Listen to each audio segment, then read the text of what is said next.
दोस्तों, भारत सरकार फिर से फ्रांस से लड़ाकू विमान खरीदने जा रही है। ये 26 राफेल एम नौसेना को मिलेंगे।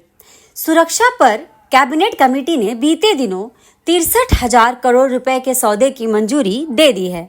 खास बात यह है कि 36 राफेल की तरह यह सौदा भी गवर्नमेंट टू गवर्नमेंट यानी दोनों सरकारों भारत और फ्रांस के बीच हुआ है। इस डील के तहत नौसेना को 22 सिंगल सीटर और 4 2 सीटों वाले राफेल एम मिलेंगे।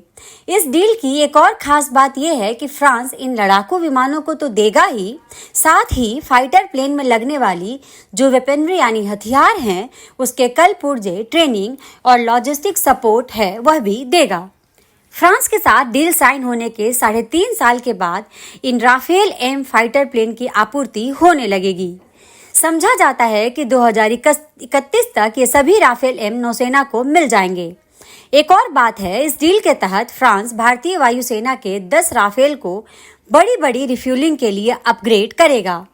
मिड एयर में जब एक एयरक्राफ्ट फ्यूल टैंकर के रूप में दूसरे एयरक्राफ्ट में फ्यूल भरता है तो इसे बड़ी रिफ्यूलिंग कहते हैं। जाहिर है कि इस अपग्रेडेशन के बाद राफेल की ऑपरेशनल अभियानगत रेंज और बढ़ जाएगी। इसे देखते हुए एक्सपर्ट इसे काफी किफायती सौदा मान रहे हैं।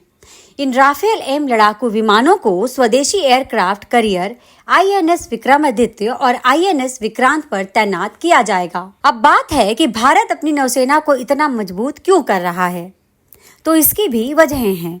एक समय था युद्ध मतलब जमीनी लड़ाई यानी इन्फेंट्री और आमने सामने की लड़ाई की चीज मानी जाती थी, लेकिन अब इसका स्वरूप बदल गया है। व्यापक और बड़े स्तर पर युद्ध की भूमिका सीमित होती जा रही है। इसकी जगह छोटे प्रभावी हवाई और समुद्री हमलों ने ले ली है। समुद्री मतलब पनडुब्बी। एयरक्राफ्ट से, मिसाइलों, फाइटर प्लेन से देश अपने दुश्मन देश के ठिकानों पर भारी बमबारी कर रहे हैं। उसने हवाई हमलों से इन दोनों की कमर तोड़ दी। ईरान पर इजराइल ने हवाई हमले किए। रूस यूक्रेन युद्ध में भी ड्रोन और हवाई हमले हुए हैं और हो रहे हैं। कहने का मतलब है कि पारंपरिक युद्ध की जगह दुनिया नए वॉरफेयर की तरफ जा रही है। हवाई हमले, मिसाइल हमले, ड्रोन हमले, ये सभी नए युद्ध के रूप हैं। समुद्र नौवहन यानी नेविगेशन पर जो अंतर्राष्ट्रीय नियम और कानून हैं, चीन उनका लगातार उल्लंघन करता आया है। वह पड़ोसी देशों की समुद्री क्षेत्र में अपना दावा करता है। दक्षिण चीन सागर में फिलीपींस सहित कई देशों से उसके टकराव की खबरें आ रही हैं। हिंद महासागर में वह अपना दबदबा और फुटप्रिंट बढ़ा रहा है। स्ट्रिंग ऑफ पर्ल, जिसे मोतियों की माला कहा जाता है, उसके जरिए वह भारत को समुद्र से घेरना चाहता है। वह हिंद महासागर में अपने बंदरगाहों और सैन्य ठिकानों के इस नेटवर्क से भारत की सुरक्षा, भू रणनीतिक हित को चुनौती दे रहा है। पाकिस्तान का ग्वादर पोर्ट, श्रीलंका का हम्बनटोटा पोर्ट, बांग्लादेश का चिटगांव पोर्ट, म्यांमार का कयूकप्यू पोर्ट और अफ्रीका में जिबूटी पोर्ट चीन के स्ट्रिंग ऑफ पर्ल्स हैं। मैप पर इन पोर्टों को अगर आप मिलाएं तो ये एक माला की तरह दिखेंगे।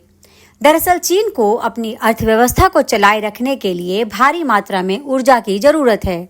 इसके लिए उसे खूब सारा तेल चाहिए और उसके तेल का अधिकांश हिस्सा इसी हिंद महासागर के व्यापारिक मार्गों से होकर चीन तक पहुंचता है। एक्सपर्ट का मानना है कि अभी तो इन बंदरगाहों का इस्तेमाल व्यापार के लिए हो रहा है, लेकिन युद्ध या टकराव के समय इन पोर्टों का इस्तेमाल एक सैन्य अड्डे के रूप में भी हो सकता है। चीन की नीयत और मंशा पर कभी भरोसा नहीं किया जा सकता। हाल के वर्षों में उसने अपनी नौसेना काफी मजबूत की है। संख्या के मामले में उसकी नौसेना ने अमेरिका को भी पीछे छोड़ दिया है। ऐसे में हिंद महासागर में भारत को अपना दबदबा बनाए रखने और उसके हितों को चुनौती देने का सामर्थ्य भारत को बनाकर रखना है। इसके लिए नौसेना के बेड़े में एयरक्राफ्ट करियर, विध्वंसक, फ्रिगेट, पनडुब्बी, युद्धपोत पर तैनात मिसाइलें, टॉर्पीडो, हेलीकॉप्टर, एयरक्राफ्ट यानी सभी वर्ल्ड क्लास के होने चाहिए। भारत यही कर रहा है। फ्रांस से मिलने वाले राफेल एम भारतीय नौसेना की अभियानगत क्षमता को कई गुना बढ़ा देंगे। Beyond visual range air to air missile Meteor, Hammer, MICA missile और हैमर बम लगने के बाद राफेल एम बेहद खतरनाक हथियार बन जाएगा। राफेल एम में स्काल्प ईजी मिसाइल भी लग सकती है। इस मिसाइल की मारक क्षमता 650 किलोमीटर तक है। यही नहीं, जरूरत पड़ने पर इसमें न्यूक्लियर हथियार भी फिट हो सकता है। मतलब भारत के पास एयरक्राफ्ट करियर के लड़ाकू विमान से परमाणु हमला करने का विकल्प रहेगा। यह क्षमता अभी अमेरिका, चीन, फ्रांस जैसे कुछ चुनिंदा देशों के ही पास है। कहने का मतलब है कि समुद्र की लड़ाई में राफेल एम का कोई मुकाबला नहीं है।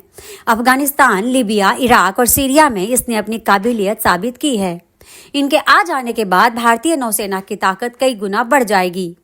हिंद महासागर से लेकर दक्षिण चीन सागर तक भारत चीन की गतिविधियों पर तो नजर रखेगा ही, उसके नापाक हरकतों का भी मुंह तोड़ जवाब दे सकेगा। विध्वंसक, फ्रिगेट, पनडुब्बी, एयरक्राफ्ट, हेलीकॉप्टर, निगरानी विमानों के साथ जब भारत के एयरक्राफ्ट करियर विक्रमादित्य और विक्रांत गाजे बाजे के साथ समुद्र में एक साथ आगे बढ़ेंगे तो इसे देखकर दुश्मन देशों का कलेजा कांप जाएगा। हमारे इस वीडियो को लाइक, शेयर और चैनल को सब्सक्राइब जरूर करें। धन्यवाद।